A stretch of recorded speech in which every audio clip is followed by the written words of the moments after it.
Friday game day. Good morning, neighbors. Um, Here's a little story on the first computer game I ever saw, multiplayer role game. So, set up the time a little bit. It's late in the 1970s. I've just finished some of the most advanced schools in radar and electronics that might exist on the planet for radar repair and that type of electronics. So I had gotten back to my duty station in North Carolina and was learning how my new job and how things work inside a Marine regiment. And one day, a big trailer shows up outside one of our areas. And it's one of those double trailers that bolt together and the sides fold out and it turns into a great big complex. So I'm watching this thing, working on what I work on, and finally get up the guts to go talk to one of the fellows around the trailer once it's all set up and things have quieted down. So lots of wires running in and out from it. And this trailer is brand spanking new. So I get to talking to the tech that's working on the thing, and we hit it off. And I ended up getting about a 4-hour show while the game was being run on the inside of the building on computer screens. So what this was the first multiplayer game for a war. Now, the screen images were 2D. There was no 3D like the great games you're playing today, but it was the great games you're playing today before you even knew computers would go on your desktops. It had, in that trailer, every type of advanced storage system you could think of, from core memory, which is ancient dated stuff, up to a CD platter that was the size of a large LP that stored some of the game components, right?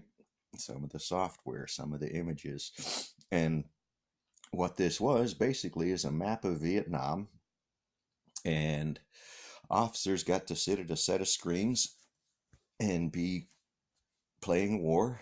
And then on the other side of the room were other officers sitting at other screens playing the other side of war.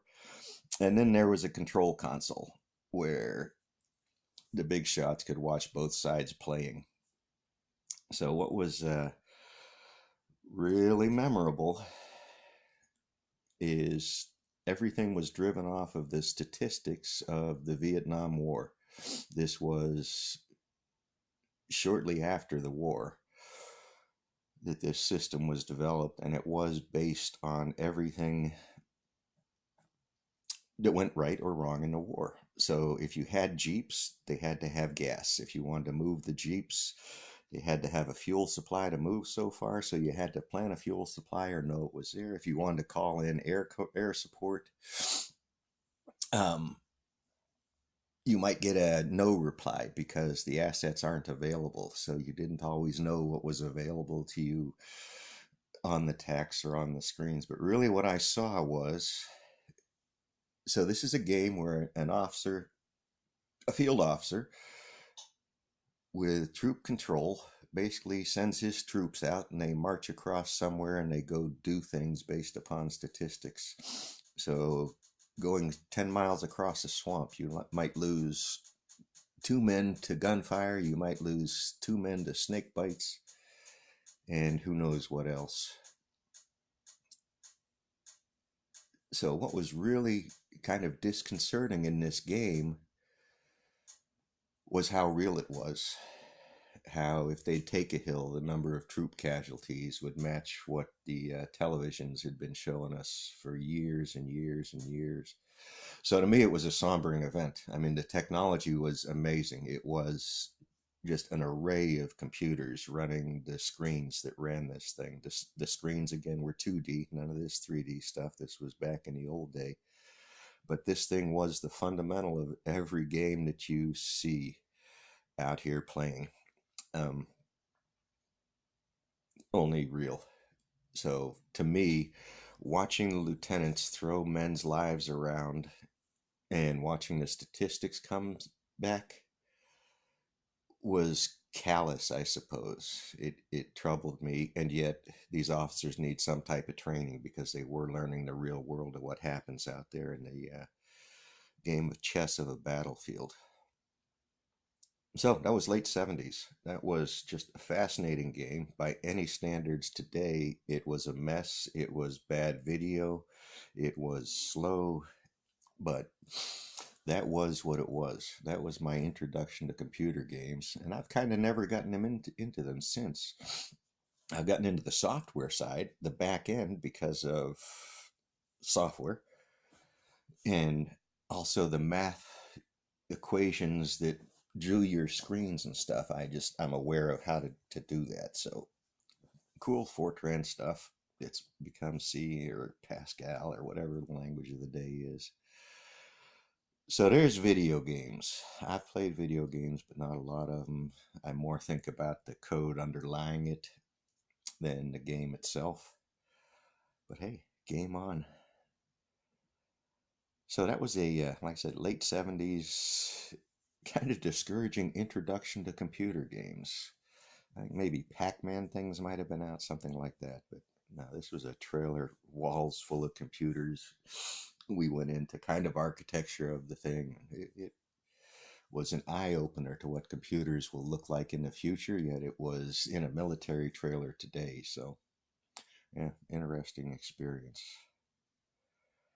Interesting experience. So,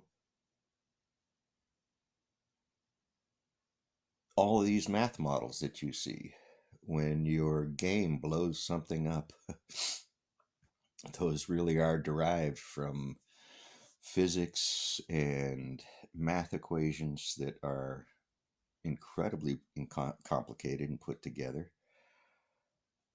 But it also makes you realize what we can do. If you tied your games to the real world, and they're damn close now, you can see it, then things get interesting. Um, it makes things like drone warfare, where you're so far removed from the conflict that to make a life or death judgment has to be a little bit harder than it was, but it's also more removed. So now you've got combat soldiers in an office somewhere in LA dropping bombs.